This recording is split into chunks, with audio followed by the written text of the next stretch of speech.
There's no such thing as too much masculinity if it's genuinely masculine. Genuine masculinity is not out here to hurt people. It's absolutely the opposite. It's out here to protect. And when bad things happen, they call traditionally masculine men. If you need a firefighter, you need a masculine man. When you call the police because of the problem you have, you want masculine men.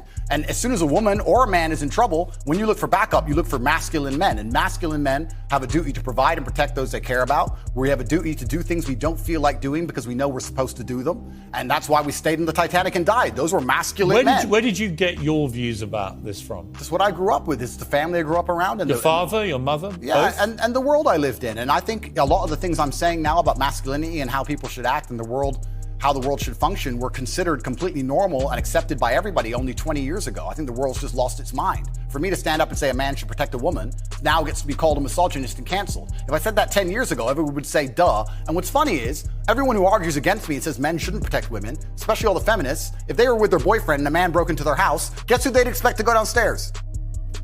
Who do you think? Think they go themselves? Are they going to Afghanistan? No, we send men to do these things. So well, we send women in the armed forces too. You have to generalize when you make points. There are many courageous people. Exceptions do not disprove the rule. No, but you've got to concede there are many courageous women serving in the armed forces. Absolutely and utterly, completely correct. But by and large, traditionally, soldiers are men. Exceptions do not disprove the rule. Well, it's not an exception. It's a fact that there are a lot of women now in the armed forces. Correct. But if you were to take the average soldier, they are a male. If you're allowed to say who's a male and who isn't nowadays, I'm assuming their gender, I apologize. If you were to take the average soldier, they're a male, which means that exceptions are the female soldiers, which because there's a lower percent of them, a lower probability. Exceptions do not disprove the rules. Men do the fighting. Right now in Ukraine, men cannot leave. Women are allowed to leave because men have to fight in the front line and women are allowed to go to Dubai. That is how it is. What do you say to young men who come to you for advice, who feel lost, who don't really know where they fit into society? I say that life as a man is exceptionally difficult. I say the most beautiful and the most terrifying thing about being a man is you're born without value. Society doesn't care about you. You're only going to be cared about based on how useful you are. You have the chance to build yourself up and become a superhero if you're prepared to do the hard work and be indefatigable enough to never quit. But if you're going to stand around and wait for a handout, nobody's going to ever respect you. And I think that a lot of people have forgotten about how difficult and how competitive it is as a man. We're always in constant competition with each other. And it's your duty as a man to stand up and say, I want to be as important and strong and good-hearted and God-fearing as possible. And I need to work hard to achieve those things. The dangerous thing about overly emotional men is that they're dangerous. They're genuinely dangerous. This is what's crazy.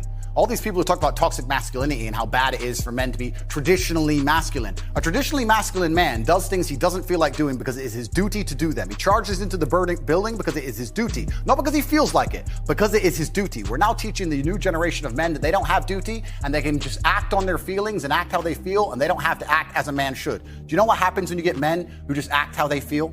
You get school shooters, you get violence, you get rapists. Men who do not control their emotions are dangerous. If you find a man who is stoic, he's not going to hurt people. He's going to sit and think about his actions very carefully, and he's going to be a good man who protects and provides for his family. You find a man who just acts out on impulse and does whatever he feels like, you're going to find a dangerous man. Sitting here telling men to cry more and act with their feelings and it's okay to feel this way, that way, etc., and have no self-control. That is why we have the problems we have in the world. Absolutely not wrong. So when they talk about toxic masculinity, they have it completely inversed on its head, completely not wrong. We need to be teaching stoicism. We need to be teaching young men to understand that the world is very, very difficult. It's hard to be a man. You're going to feel bad sometimes. You just suck it up and perform anyway. Not to sit there and cry your eyes out or blame other people.